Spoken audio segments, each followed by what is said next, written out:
With me here is the 2024-2025 Editor-in-Chief of the Post, Alyssa Cruz. Thank you for joining me. Of course, Jace. So I'm going to start out by saying, why did you apply to be the Editor-in-Chief? I applied to be editor-in-chief because this is my 4th year with the Post, and I've enjoyed every year I've had with the Post from freshman to now. And I'd always had that goal of mine that I wanted to be the leader and I wanted to implement the ideas that I had. And it kind of just seemed like a natural next step, and I've really been enjoying it since. What are your goals? We're obviously 6 weeks in. What are your goals for bettering the Post? What have you learned so far in the past 6 weeks that you want to change or implement more going forward? I've definitely learned so much in the last 6 weeks. It's been super formative. It's really made me realize how many moving parts there are to our publication, between the paper, between online, and between the staff as a whole. Some of the goals I had coming in was I think that we have a really unique opportunity that as a publication, we are one of the main news outlets in Athens, Ohio, and that's not the case for a lot of student newspapers. So coming in, I really wanted to capitalize on that between making sure that our content is premier content and is relevant to all of our readers as well. In regard to what I've learned so far, I think the main thing that I've learned is that, it really does take a team of really great people to make a great product. And that starts from all positions, from a writer to a photographer to an illustrator to our editors to our business to our sales team. And when everyone works really hard, it's able to accomplish that same goal, but it takes the work and effort from everyone. We're one of the largest student organizations on campus. How do you handle the pressure of running one of the largest student organizations? I think the main thing is that we have the unique opportunity, because we're all peers for it first, that we can all kind of have that more, cordial relationship with each other, or the more friendly relationship with each other. The main thing that I want to implement is that I want this to feel like a job for people, but I also want people to feel like they're enjoying coming to work. And I think that's really important when we're looking at getting new members, is that we are asking you to give us a lot of your time and a lot of your effort, but if it's someplace that you like to be, and it's someplace that your friends are, and that you feel like you're improving yourself, then they might be more prone to coming. You were a human interest editor before becoming editor-in-chief. What are some of the differences that you've seen amongst section editors, and how do you balance those differences? So that's something that I really wanted to do coming into this year, is making sure that our sections have distinct lines in terms of what we produce, and then also the way we produce that. And I think that, I love my time as culture editor, now human interest, and I think it was a great opportunity to kind of understand the stepping stone between our staff and then also our executive editors, and understanding what it takes to be a good executive editor and what it takes to be a good staffer as well. So what's a typical day for Alyssa Cruz look like? Typical day for me is that, I usually work in the morning at the Schoonover desk.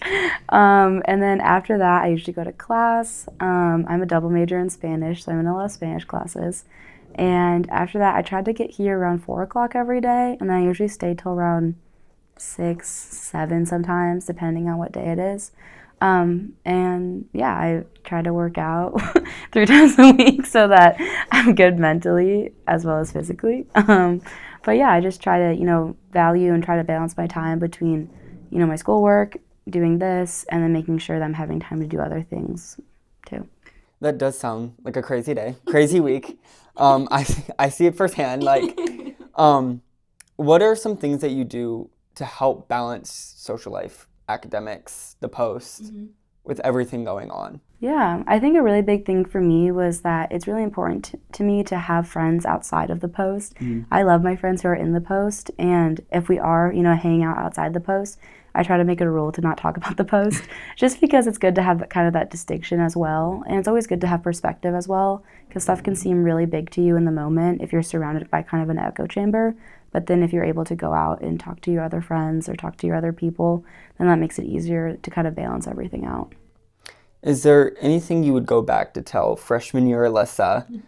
Give her some advice. What would you say to her? I would probably tell her to calm down because she was definitely really wound up about a lot of stuff. I think that I always knew that I wanted to be involved. I knew that I wanted to do a lot.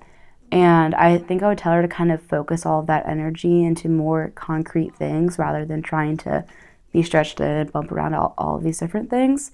But overall, I would say that, you're happy. So I think that's good.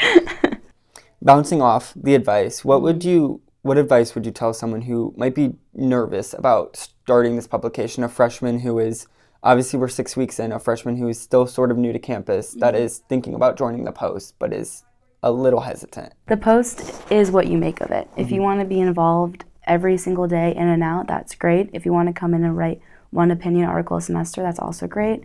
We have so many different opportunities, from editorial to our digital side to our visual side as well, that there's so many options for everyone, and you can kind of find your niche. And even if you're not interested in those, there are still great opportunities to meet people, to network with people, and just to meet people with similar interests as well. What's something that you're most excited for the rest of the year relating to the Post? I would say what I'm most excited for is just to see how we keep on improving. I look back at old tabs that we've done the same year and old content that we've produced, and although I'm still happy with it, I know that it's improved a lot just within the last 6 weeks. And obviously this is a big year because we have our election season and it's a presidential election. So I'm really excited to kind of see how we'll navigate that and what kind of content that we'll produce. But I'm also just excited to see a lot of our staff grow within their roles. I think that, as I said, we have such a strong staff this year with so much enthusiasm and so much talent. And I'm just really excited to see how that kind of evolves throughout the year too. Well, thank you for sitting down with me. You're welcome, Chase. Thanks for having me.